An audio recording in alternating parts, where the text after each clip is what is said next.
سے دیکھی ہے صدا اے میرے بھائی رضا، تیرا دیدار نہیں بھائی قسمت میں میری، دے ہواؤں کو ذرا حکم ہے میرے علی، سن لو آواز تیری، دل بہل جائے میرا، اے میرے بھائی رضا، اے غریب الغربا،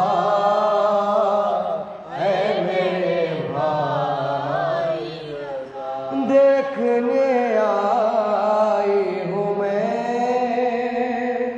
خم سے صورت تیری، اے غریب الغربا،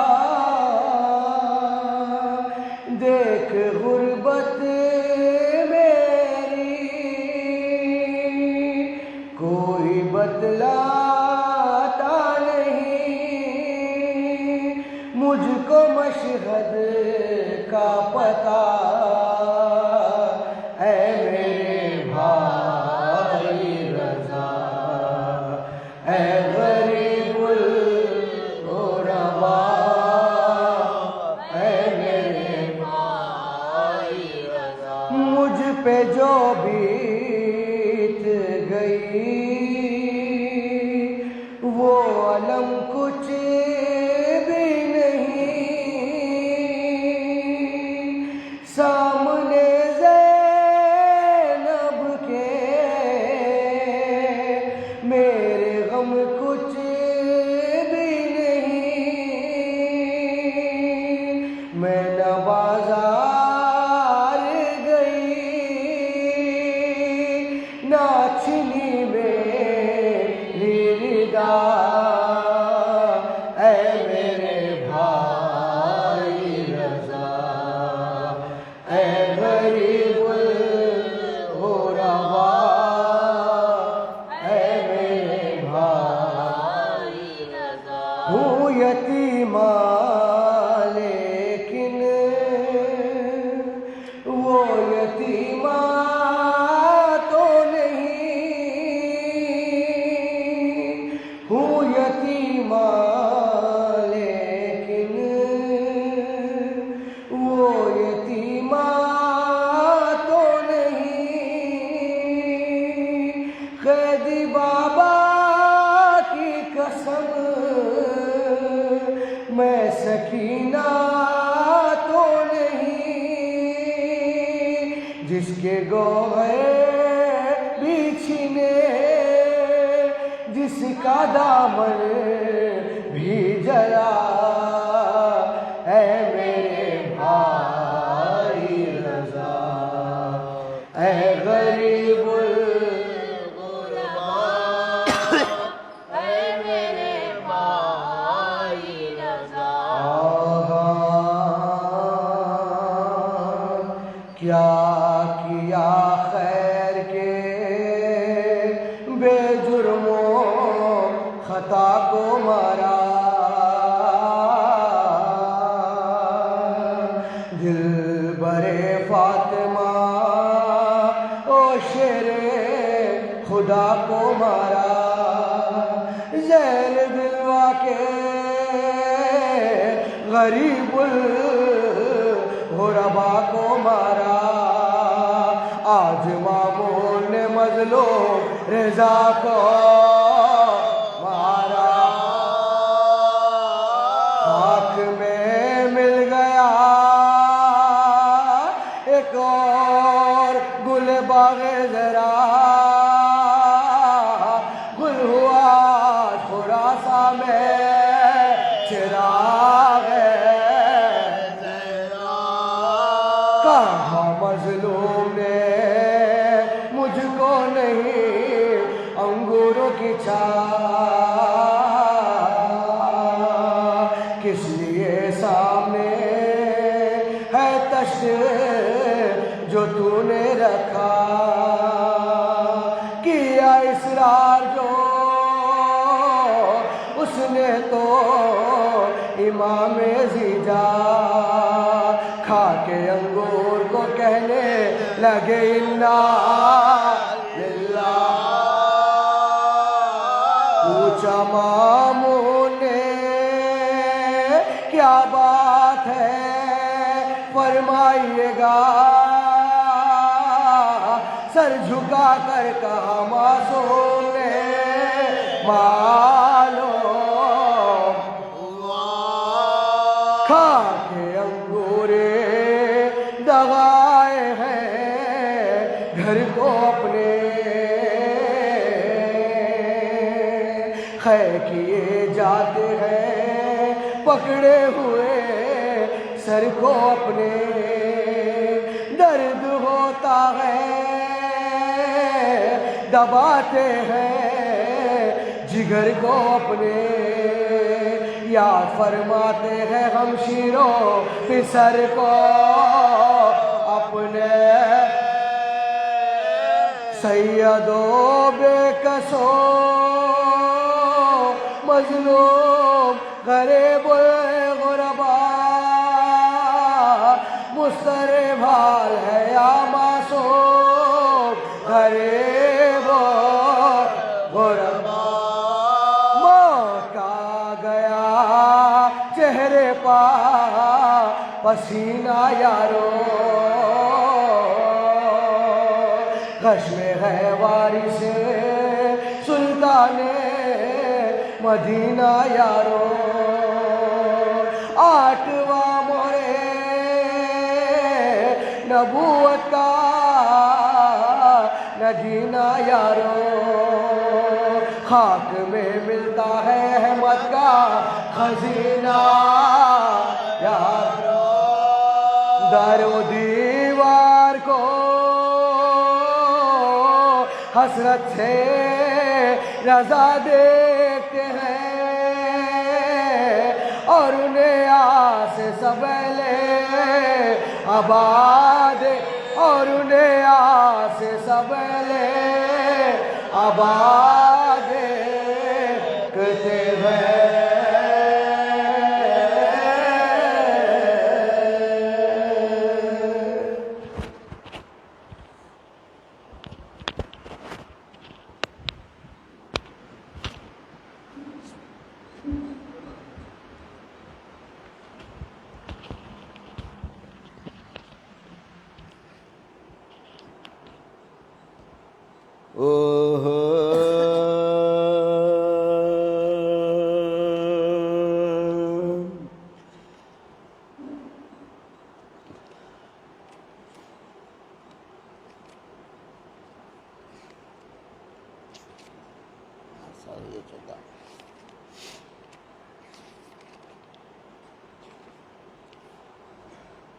لوٹ گیا دنیا سے غریبوں کا مسیحا، ماتم رضا کا لوٹ گیا دنیا سے غریبوں کا مسیحا، ماتم شاہ خراسان کا زمانے میں ہے برپا مادام رضا کا مادام رضا ظالم نے کیا ظلم غریب غربا پر مہمان بلا کر ظالم نے کیا ظلم غریب غربا پر مہمان بلا کر ہاتھوں سے جگر تھام کے بے چین ہے مولا مادہ ہے رضا کا مادہ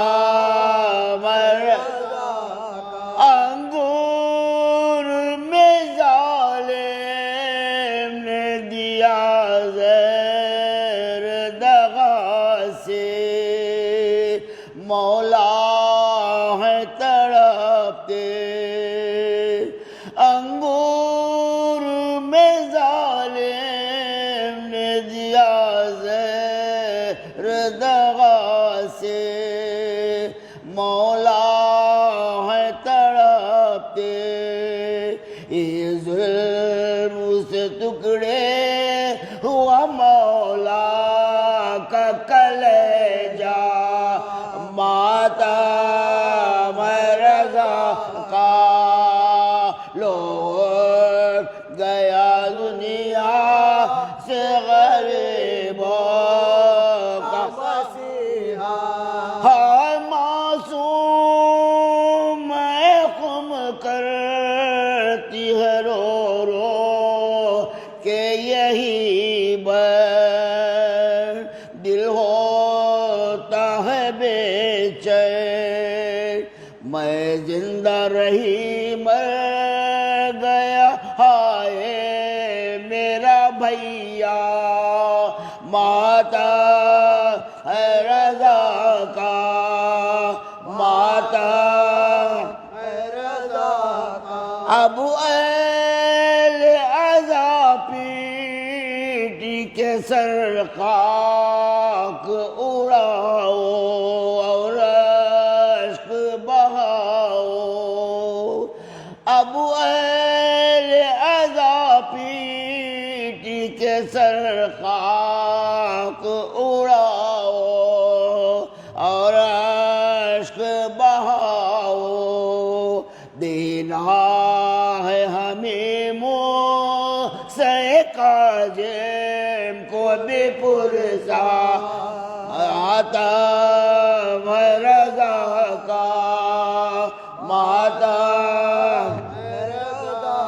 اٹھتا ہے رشید افشہ بیکس کا جنازہ ہائے نوحہ ہے تقی کا اٹھتا ہے رشید افشہ بیکس کا جنازہ نوحہ ہے تقی کا جاتے ہم مجھے چھوڑ کے تنہا میرے بابا ماتا ہے رضا کا ماتا ہے رضا کا لوٹے گیا دنیا سے غریبوں کا مسیحا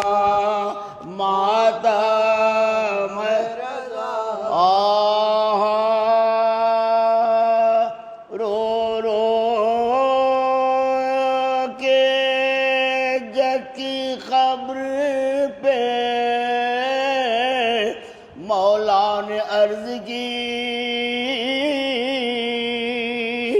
روضے سے آپ کے میری رخصت ہے آخری،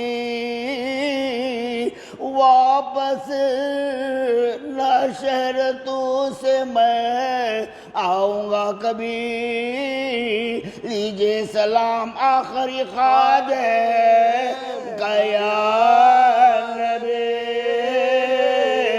خبروں سے سب بزرگوں کے ہو کر وداع آئے جو گھر میں شاہ تو ایک محشر تھا بپا، جب خاطر امام کو اس کی ہوئی خبر، رونے لگی تڑپنے لگی سر کو پیٹ کر، بھائی کے پاس آئی جو وہ سوخت جگر، دیکھا بہن نے بھائی ہے آمادہ صبا، اس ثانیے سے غم کی چھری دل پہ چل گئی، ہائے بھائی کے گرد پھر کے وہ خش کھا کے گر پڑے، ہم شیر کو گلے سے لگا کر امام نے فرمایا ہر محل میں بہن صبر چاہیے، چاہے اگر خدا تو وطن پھر ہم آئیں گے، یہ اس طرح برنج نہیں تم کو چاہیے، جو صبر شکر بس نہیں کچھ اپنا اے بہن، ہائے دشمن ہے سب زمانہ نہیں جا مزہ، سر پیٹو مومنو شہزی شاہ کا ہے سفر، یثرب سے ہائے شاہ خراساں کا ہے سفر، بے کس امام مسکرو نالا کا ہے سفر، کورام ہے کہ شاہ غریبہ کا ہے سفر، ہم شیر کہہ رہی ہے کہ یا رب دعائی ہے، بھائی سے بے نصیب بہن کے، ہائے بھائی سے بے نصیب بہن کے جدا ہے،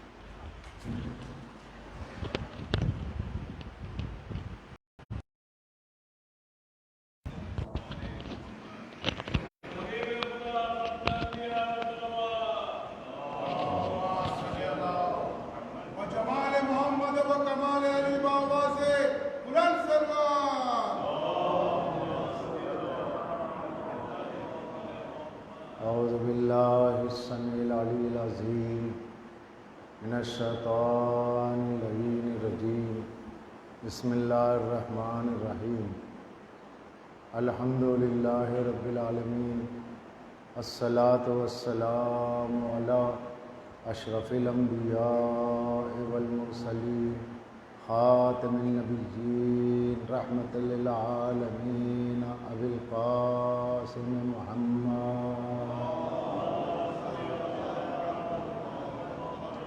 والصلاة والسلام علی اہل بیت طیبین الطاہرین المعصومین المظلومین المنتجبین، الذین عذب اللہ عنہم الرجس اہل البیت ویطہرہم تطہیرا،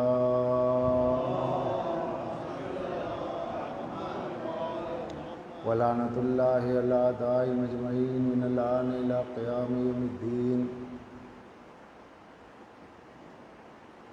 قال اللہ تبارک و تعالی فی القرآن، بسم اللہ الرحمن الرحیم، یوم ندعو کل اناس بإمامہم صلوات،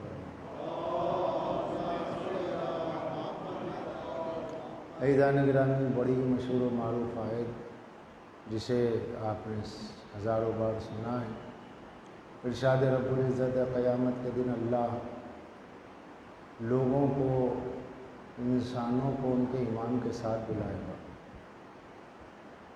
حالانکہ توحید اور نبوت پہلے ہے، امامت بعد میں ہے، مگر اللہ نے امامت کا ذکر کر کے بتلایا کہ جس کے پاس عقیدہ امامت نہیں ہے اس سے نہ توحید کا عقیدہ قبول کیا جائے گا نہ نبوت کا۔ کیوں کہ امام وہ ہوتا ہے جس کے ذریعے ہمیں توحید ملتی ہے، امام وہ ہوتا ہے جس کے ذریعے ہمیں رسالت کا عقیدہ ملتا ہے۔ ویسے توحید سب کے پاس ہے، رسالت کا عقیدہ سب کے پاس ہے، لیکن اللہ جیسی توحید چاہتا ہے ویسی امام کے ذریعے ملے گی۔ اللہ جیسے نبی کی نبوت کا عقیدہ دینا ہے وہ ائمہ کے ذریعے ہمیں ملے گا۔ اگر امام کا رابطہ درمیان میں نہ ہو تو مشکل ہو جائے، کیوں کہ خدا اور بندے کے درمیان میں کوئی اتصال نہیں ہے۔ خدا وہ ہے جو عقل میں نہیں آتا، فکر میں نہیں آتا، تصور میں نہیں آتا، تو جو فکر اور عقل میں نہیں آتا اس کو پہچانے تو کیسے پہچانے؟ کیونکہ عقل محدود ہے، عقل پیدا ہوئی ہے، عقل مخلوق ہے، مخلوق کے ذریعے خالق سمجھ میں نہیں آتا، بلکہ سمجھ میں آ جائے تو پھر وہ خدا نہیں رہتا۔ جو چیز آپ کے برین میں آ جائے وہ برین کی کریشن ہوگی، تو اللہ نہ ہماری فکر میں آتا ہے نہ سمجھ میں آتا ہے۔ تو اسی بات کو بتانے کے لیے اللہ نے اپنے کرم سے انبیاء کو اور اوصیاء کو بھیجا تاکہ ان کے ذریعے اس کی معرفت ہو سکے، کیونکہ یہ اس کی طرف سے نمائندے ہیں، جو اس کا نمائندہ ہے وہ بتائے گا اس کی ذات کیا ہے، اس کی صفات کیا ہے۔ عام لوگ اس کے نمائندے نہیں ہیں، لہذا نہیں بتا سکتے۔ تو درمیان میں معرفت امام، اس لیے اللہ نے فرمایا قیامت کے دن لوگوں کو اللہ ان کے امام کے ساتھ بلائے گا۔ جو امام کے ساتھ آئے گا اس کا عقیدہ توحید درست ہوگا، جو امام کے ساتھ آئے گا اس کا عقیدہ رسالت درست ہوگا۔ الحمدللہ ہمارا نام ہی فرقے کا امامیہ ہے، اثنا عشریہ امامیہ، شیعہ امامیہ۔ ہمارے مخالفین نے جتنی کتابیں ہمارے بارے میں لکھی، یہ کہہ کے لکھا کہ یہ فرقہ امامیہ ہے، یہ امامیہ لوگ ہیں۔ قرآن میں اللہ نے کہا امام کے ساتھ بلاؤں گا، اس کے باوجود بھی کوئی آگے بڑھ کے یہ نہیں کہہ سکا کہ ہم امامیہ ہیں۔ اللہ نے یہ شرف ہمیں دیا کہ قرآن میں لفظ امام ہے اور امامیہ بھی ہم ہیں، قرآن میں لفظ شیعہ ہے، شیعہ بھی ہم ہیں۔ تو شیعہ اور امامیہ یہ دو لفظ قرآن سے ملے تو ہمارا نام شیعہ امامیہ ہے۔ لیکن دوسرے فرقے ہیں، دیوبندی ہے، بریلی ہے، اہل حدیث ہے، سلفی ہے، خود سنی ہے، یہ جو الفاظ ہیں اس کا تعلق نہ قرآن میں تو نہیں ہے، قرآن میں کہیں یہ الفاظ نہیں پائے گئے۔ جو لفظ قرآن میں نہیں ہے اس لفظ کا فرقہ موجود ہے اور سب اپنے کو جنتی کہہ رہے ہیں، اور جو لفظ قرآن میں موجود ہے اور اس نام سے جو فرقہ ہے سب اسے کافر کہہ رہے ہیں۔ یعنی قرآن میں جو لفظوں سے فرقہ ہے اسے تو کافر کہا جائے، اور جس کا ذکر کہیں قرآن میں پایا ہی نہیں جاتا وہ اپنے کو جنتی کہہ رہے ہیں۔ تو یہ خواب ہے، خواب غفلت ہے، خوش فہمی ہے کہ لوگ، ہم کسی کو کافر نہیں کہتے لیکن ہم اپنے کو جنتی ضرور کہتے ہیں، کیونکہ اللہ کے نبی نے فرمایا علی کے شیعہ جنتی ہیں۔ جب علی کے شیعہ جنتی ہے رسول اللہ نے کہا اور لکھا غیروں نے، تو جو ہمیں کافر کہتے ہیں وہ خود اپنی کتاب میں لکھتے ہیں علی کے شیعہ جنتی ہیں۔ اس سے بڑا کوئی جوک نہیں ہے۔ فتویٰ دیتے ہیں شیعہ کافر، حدیث لکھتے ہیں علی کے شیعہ جنتی، تو فتوے پہ چلیں گے کہ حدیث پہ چلیں گے؟ صلوات پڑھتے محمد والے۔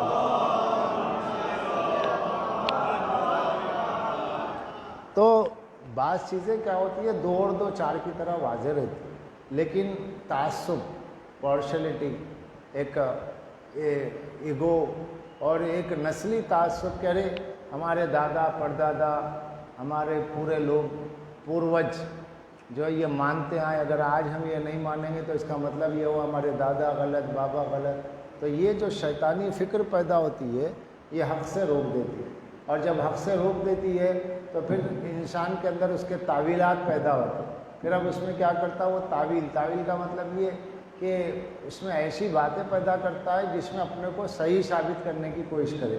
ارے بھائی ٹھیک ہے، بڑوں سے غلطی ہوئی، اگر بڑے جہنم میں جا رہے تو تم نہ جاؤ، اب اگر جہنم میں جانے کے بعد وہاں کہو کہ پالنے والے ہمیں کیوں بھیج رہا، تو تجھے پتا تھا کہ دنیا میں ہی تو جانتا تھا کہ حق کیا ہے، لیکن تو اپنے دادا پردادا کے لیے رک گیا، تو اب دادا پردادا جہاں پر ہے تجھے بھی وہیں رہنا ہے، کیونکہ جس چیز کو حق نے اللہ نے واضح کیا اسے چھوڑ کر اپنے پوروجوں پہ چلنے والے قیامت کے دن اپنے عذاب کے خود ذمہ دار ہوں گے۔ اللہ کسی بندے کو جہنم میں ڈالنا نہیں چاہتا، بندے کی ضد ہٹ دھرمی یعنی عقیدہ امامت سے انحراف اسے جہنم میں لے جا رہا ہے۔ اس لیے یہ بھی حدیث ہے کہ جو اپنے دور کے امام کو نہ پہچانے وہ کام جہنمی ہے۔ کیوں جہنمی ہے؟ امامت پر توحید کا مدار ہے، امامت توحید کی کسوٹی ہے، امامت رسالت کی کسوٹی ہے عقیدے کے اعتبار سے، توحید کی دلیل کا نام امامت ہے۔ اس لیے آپ زیارت میں پڑھتے ہیں السلام علیکم عدلہ اللہ، زیارت جامعہ میں اے ائمہ آپ پہ سلام ہو، آپ اللہ کے توحید کی دلیل ہے، دلیل کے بغیر دعویٰ نہیں مانا جاتا۔ اس لیے جو ہے علی ولی اللہ کے بغیر لا الہ الا اللہ قبول نہیں ہے، کیونکہ علی ولی اللہ دلیل ہے، لا الہ الا اللہ دعویٰ ہے، اگر دلیل نہیں ہے تو دعویٰ کیسے قبول ہوگا؟ یہی وجہ ہے ہمارے اور آپ کے امام امام علی بن موسی رضا علیہ السلام جب نیشا پور آئے تو وہاں 30,000 افراد قلم و دوات لے کے امام کے پیچھے پیچھے چل رہے، مولا کوئی حدیث لکھا دیجیے، حدیث لکھا دیجیے۔ ایک زمانہ وہ تھا کہ رسول اللہ بستر بیماری پر دوات و قلم مانگ رہے ہیں، کاغذ اور قلم کوئی دینے والا نہیں، اور ایک زمانہ یہ ہے کہ رسول کا فرزند بازار میں ہے اور 30,000 آدمی دعوت و قلم لے کر کے آ گئے ہیں کہ کوئی حدیث لکھا دیجیے۔ امام نے بھی حدیث وہ لکھائی جو سب کو یاد ہے، امام نے بھی وہ حدیث لکھائی جو سب کو یاد ہے مگر ادھوری یاد ہے، پوری یاد ہے۔ مولا نے کہا من قال لا الہ الا اللہ فدخل الجنہ، جو لا الہ الا اللہ بولا وہ جنت میں چلا گیا۔ سب نے کہا یہ تو سنی ہوئی، کوئی نئی بات نہیں۔ امام تھوڑا آگے بڑھے اور فرمایا بشرط ہا و شروط ہا، یہ امت کو یاد نہیں تھا، اپنے شرط کے ساتھ جنت میں لے جائے گا۔ لا الہ الا اللہ پڑھنے والا جنت میں جائے گا، لیکن شرط کے ساتھ، کنڈیشن ہے۔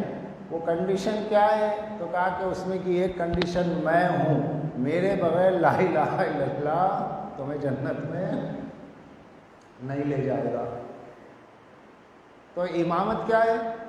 شرط لا الہ الا اللہ۔ لا الہ الا اللہ اگر کنڈیشن پوری نہ کی جائے دعویٰ پورا نہیں ہوگا دلیل کے بغیر۔ امام رضا اپنے زمانے میں لا الہ الا اللہ کی دلیل تھے، امام کا وجود دلیل لا الہ الا اللہ، اس لیے فرمایا انا من شرطیا، ان کی شرطوں میں ایک شرط میں ہوں۔ شرط پوری نہ کرو، کنڈیشن پوری نہ کرو تو بات مکمل نہیں ہوگی نا۔ اگر آپ لائسنس کے بغیر گاڑی چلائیں گے سیز کر لی جائے گی، شرط کیا ہے؟ لائسنس کے بغیر نہ نکلو۔ تو جنت میں جانے کے لیے لا الہ الا اللہ ہے، اس کے لائسنس کا نام ہے عقیدہ امامت۔ اگر عقیدہ امامت نہیں ہے تو جنت میں جانے کا کوئی تصور ہی نہیں ہے۔ تو پتہ چلا لا الہ الا اللہ جنت میں نہیں لے جائے گا، شرط لا الہ الا اللہ لے جائے گا۔ اور شرط لا الہ الا اللہ اپنے زمانے میں علی ولی اللہ کے قائم مقام علی ابن موسی رضا علیہ السلام۔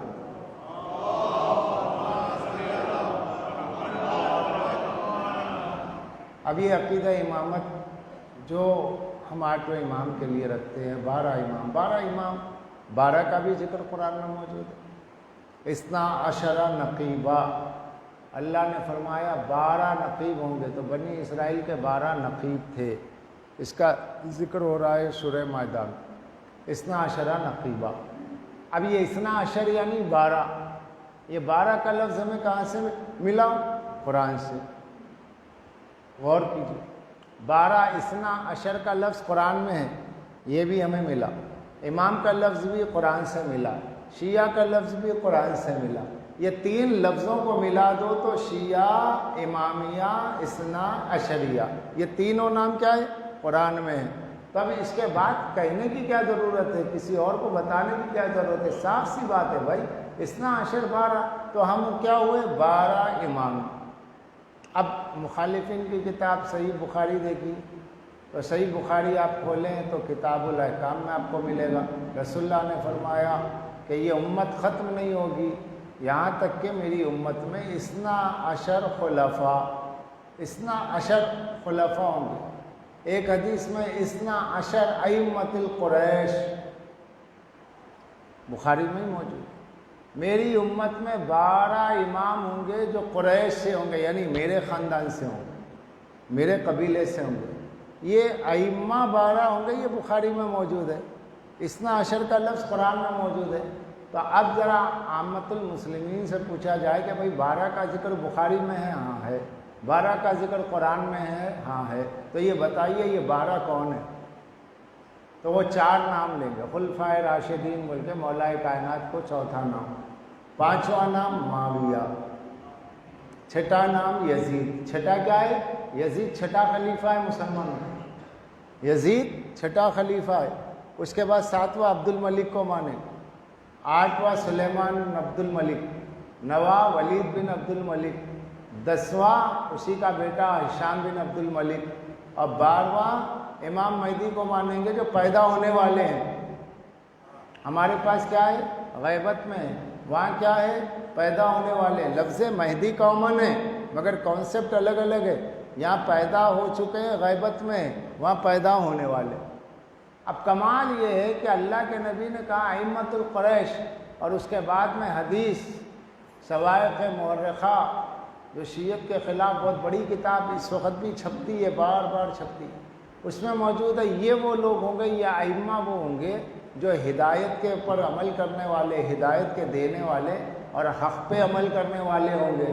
اگر معاویہ 12 خلفاء 12 امام میں معاویہ کا بھی نام ہے تو اس نے حق پر عمل کہاں کیا؟ حق علی مع الحق والحق مع علی، رسول اللہ نے کہا حق علی کے ساتھ ہے، حق معاویہ کے ساتھ ہے تو نہیں کہا۔ اس کے باوجود لوگوں نے 12 خلفاء اور 12 امام کے نام میں 5واں خلیفہ اور 5واں امام معاویہ کو بنا لیا۔ اب خاندان الگ ہو گیا، پہلے خلیفہ کا خاندان الگ، دوسرے خلیفہ کا خاندان الگ، تیسرے خلیفہ کا خاندان الگ، چوتھے خلیفہ کا خاندان الگ، الگ الگ خاندانوں کے لوگوں کو مختلف جگہ سے لے کر کے ایک عقیدہ 12 خلفاء میں بتایا گیا، مگر وہ 12 میں بھی 4 راشدین ہیں۔ راشدین یعنی نیک خلفاء، اچھے خلفاء، 4 خلفاء۔ 5واں کون ہے؟ راشد نہیں ہے۔ 6 یزید ہے، کہا کہ نہیں فاسق تھا، فاجر تھا، مگر تھا خلیفہ۔ اللہ کے نبی نے کہا کیا؟ وہ حق پر عمل کرنے والے ہوں گے۔ حق پر عمل کرنے والا فاسق و فاجر نہیں ہوتا، اور یزید کے فاسق و فاجر ہونے میں کسی کو شک نہیں ہے۔ لیکن ہمارے 12 امام وہ ہیں جو ایک ہی خاندان سے ہے، خاندان رسول اللہ۔ ہمارے 12 امام جو ہے نسل رسول ہے۔ ہمارے 12 امام جو ہے خاندان ابراہیم خلیل اللہ ہے۔ ہمارے 12 امام جو ہے خاندان اسماعیل ذبیح اللہ ہے۔ ایک خاندان، ایک شجرہ ہے، ایک نسب ہے، ایک علم ہے، ایک نور ہے، ایک عصمت ہے، ایک فضیلت ہے، چھوٹا ہو بڑا ہو، علم میں برابر، عصمت میں برابر، نور میں برابر، ہدایت کرنے والے ایسے کہ اہل تسنن کے بڑے بڑے علماء جن کے در سے ہدایت کی بھیک حاصل کرے، کہ امام اعظم ابو حنیفہ جو ان کو امام اعظم دنیا کہتی ہے، وہ کہتے ہیں لولا السنتان لہلک النعمان، اگر محمد باقر و جعفر صادق کے مجھے 2 سال نہ ملتے تو میں ہلاک ہو جاتا۔ اب آپ سوچیں، یہ ہمارے 12 امام ہیں جن میں سے 2 امام کی ہدایت کی بھیک لے کر کے عالم اسلام کے امام اعظم کہہ رہے ہیں میں نہ ہوتا، میری یہ عزت و شہرت نہ ہوتی، اگر جعفر و باقر کے در سے مجھے علم کی بھیک نہ ملتی، تو ہمارے امام کے در کے بھکاریوں کو دنیا اپنا امام کہتی ہے اور وہ اپنے کو امام کا غلام کہنے میں فخر کرتے ہیں۔ یہ بڑی حیرت کی بات ہے، اتنی روشن مثال ہے۔ اچھا بھائی تو پھر کیا ہو رہا ہے؟ امام جعفر کون ہے؟ بولے ابو حنیفہ کے استاد ہیں۔ امام باقر کون ہے؟ حضرت ابو حنیفہ کے استاد ہیں۔ تو آپ کس کی فقہ پہ چل رہے ہیں؟ ابو حنیفہ۔ ابو حنیفہ کون ہے؟ 6 امام کے شاگرد۔ تو پھر 6 امام کا آپ کے پاس کیا مقام ہے، کیا عزت ہے؟ بس ان کے کونڈے کرتے۔ کیا کرتے 6 امام کے؟ نیاز دلاتے، کونڈے کرتے۔ شاگرد کی فقہ پہ چلتے استاد کی صرف نیاز دلا دی. تو استاد نیاز کے لیے رہ گئے اور شاگرد فقہ پہ عمل کرنے کے لیے. اللہ کے رسول کیا بولے؟ میں قرآن اور اہل بیت چھوڑے جا رہا ہوں. میں قرآن اور ابو حنیفہ چھوڑے جا رہا ہوں نہیں بولے. میں قرآن اور شافعی چھوڑے جا رہا ہوں نہیں بولے. قرآن اور اہل بیت بولے. اور کمال کی بات یہ ہے کہ ایک قول 4 امام حنفی، مالکی، شافعی، حنبلی، یہ 4 امام میں کسی ایک امام کا قول نہیں ہے کہ میری پیروی کرو، میری اطاعت کرو. نہیں، 4 امام میں ایک بھی نہیں بولے اس امت سے کہ میری اطاعت کرو، میری پیروی کرو. لوگ خود ان کی پیروی کرنے لگ گئے. انہوں نے تو کہا کہ بھائی ہمارے پاس جو کچھ ہے وہ ان کے اہل بیت کا دیا ہوا ہے. ان کے مرتے ہی لوگوں نے ان کو اپنا امام بنا لیا، اور ایسا بنا لیا کہ جو ان کو نہیں مانے وہ کافر ہے. تو یہ پیدا کب ہوئے بھائی؟ 150 ہجری. 150 ہجری میں ابو حنیفہ پیدا ہوا. 100 ہجری کے بعد امام مالک پیدا ہوئے. سب 100 سال کے بعد پیدا ہوئے. تو جو رسول کا نہ زمانہ دیکھے نہ رسول سے ملے، آپ ان کی اطاعت لازم سمجھ رہے. اور جو رسول کا خون ہے، رسول کا گوشت ہے اور رسول کا نور ہے، آپ اس کو نہیں سمجھ رہے. خاص بات ہے نا. یہ 1400 سال سے چلے آ رہا ہے. 1400 سال سے. چھٹے امام بیٹھے ہوئے تھے. ایک بہت بڑا عالم آیا عالم اسلام، آن کر کے جو ہے سلام کیا، اور جو ہے امام بار بار اپنے بازو جو لکڑی رکھی ہوئی تھی عصا، اس کو دیکھ رہے تھے. کہا مولا یہ کیا ہے؟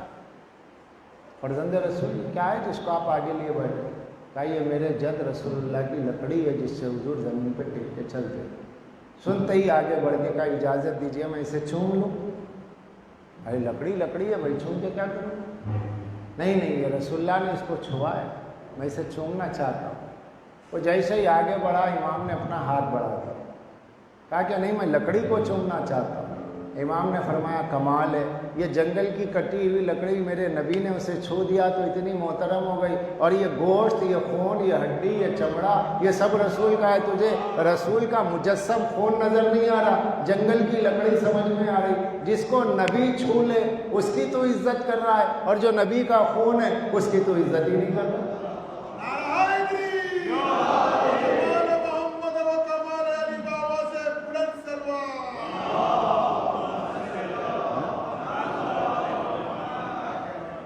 یہ امت کی مثال ہی ایسی رہی ہے شروع سے. رسول جس کو چھو لیں گے یہ اس کی عزت کریں گے. اور رسول کا جو خون ہے، سید السادات، ان کی کوئی عزت نہیں.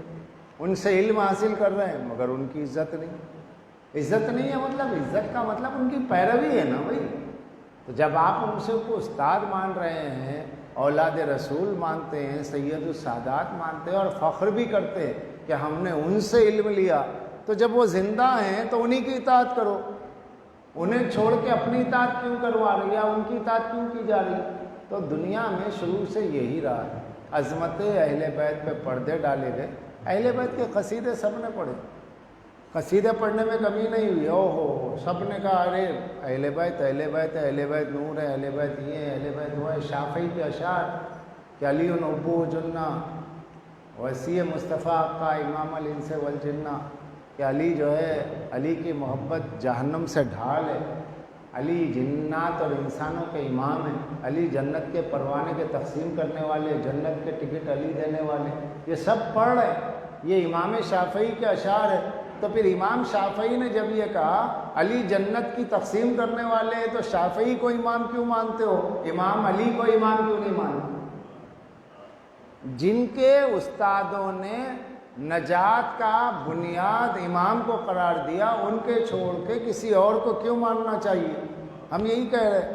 تو اگر ہمارے عقیدے میں کہیں کھوٹ ہے، ہمارے عقیدے میں کہیں کمی ہے، تو آپ ہماری اصلاح کیجیے. ورنہ ہم تو بتا رہے، شیعہ قرآن سے بتا رہے، امام کا لفظ قرآن سے بتا رہے، اثنا عشری ہونا قرآن سے بتا رہے. اب اور کیا بتائیں گے؟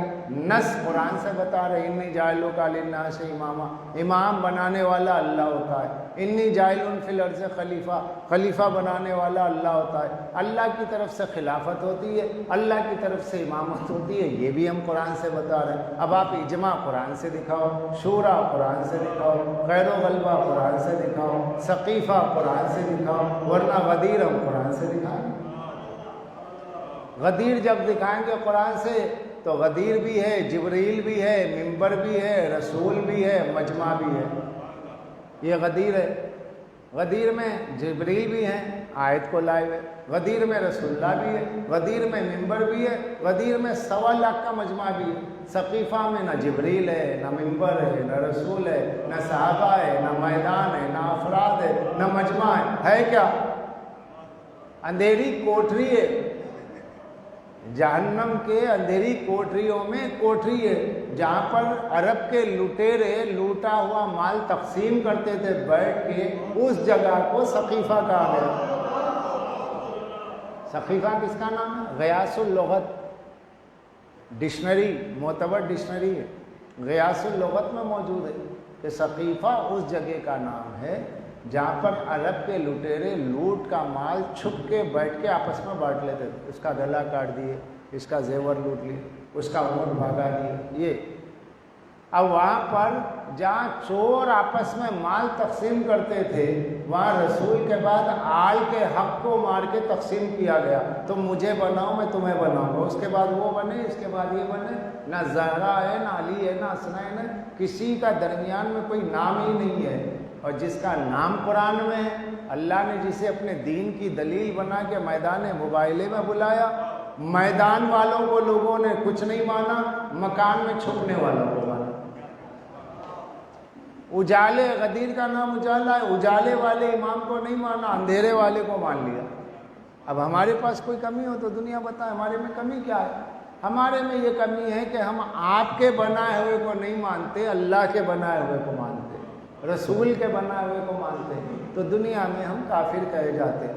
اگر علی کی محبت کا نام کفر ہے، علی کی ولایت کو ماننے کا نام کفر ہے، علی کی امامت کو ماننے کا نام کفر ہے، 12 امام کو اللہ کی طرف سے امام مان کر کے ماننے کا نام کفر ہے، تو الحمدللہ یہ کفر ہمیں اتنا عزیز ہے کہ ہم دعا کرتے ہیں کہ ہماری نسل میں تا قیامت یہ کفر باقی رہے۔ اور اگر آپ اس کو ایمان سمجھ رہے ہیں تو دعا ہے کہ اللہ آپ کے ایمان میں جس میں ابو لہب بھی شامل ہو جائے، ابو سفیان بھی شامل ہو جائے، کیونکہ ابو لہب کے اور ابو سفیان کے درمیان میں فرق نہیں ہے۔ ابو لہب ایک اچھا کافر تھا جس نے کھل کے کفر کیا، ابو سفیان اس چھپے ہوئے کافر کا نام ہے جس میں دل میں کفر کو رکھا، زبان پہ اسلام کا اقرار کیا۔ اب اگر کوئی اسے اچھا سمجھ رہا ہے تو دعا ہے کہ اللہ قیامت کے دن آپ کا حشر ابو سفیان کے ساتھ کرے، ہمارا حشر سرکار ابو طالب کے ساتھ کرے۔ صلوات پڑھے محمد۔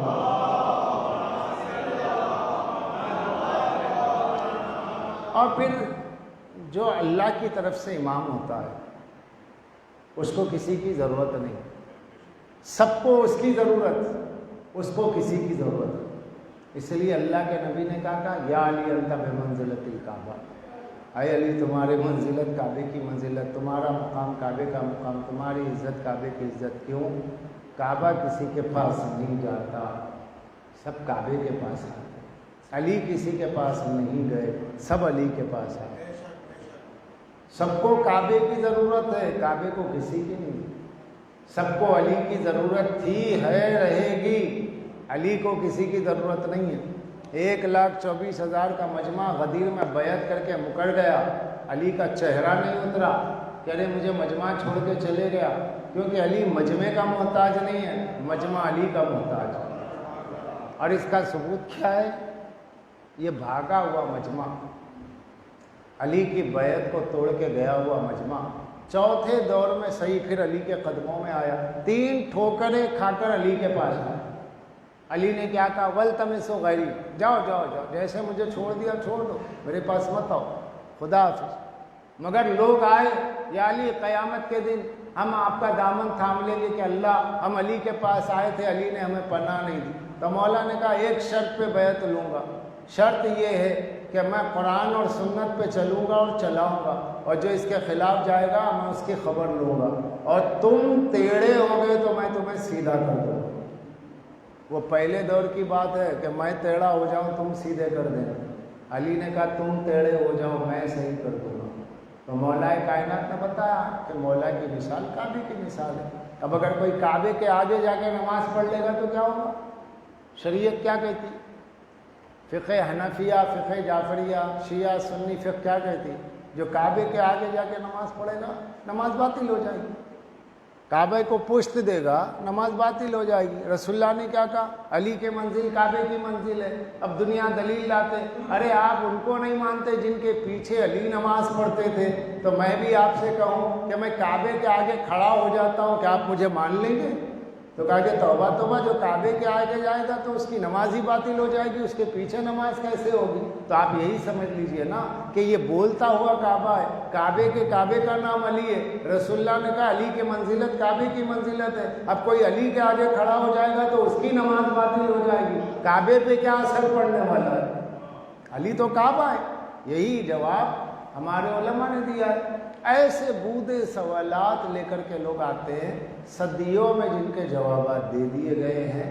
مذہب امامیہ دین اہل بیت کا نام ہے۔ امام علی ابن موسی رضا نے اپنے دور ولی عہدی میں یہی بتایا کہ دیکھو یاد رکھو، میں شرط لا الہ الا اللہ ہوں، اگر میری شرط امامت کو قبول نہ کرو گے، قرآن پڑھ کے جہنم میں جاؤ گے، نماز پڑھ کے جہنم میں جاؤ گے، قرأت کر کے جہنم میں جاؤ گے، روزہ رکھ کے جہنم میں جاؤ گے۔ کیوں؟ نماز، روزہ، حج و زکوٰۃ اور حج، ان تمام چیزوں کی شرط میری ولایت ہے۔ میری ولایت کے انکار کے بعد نہ نماز بچائے گی، نہ روزہ بچائے گا، نہ حج بچائے گا۔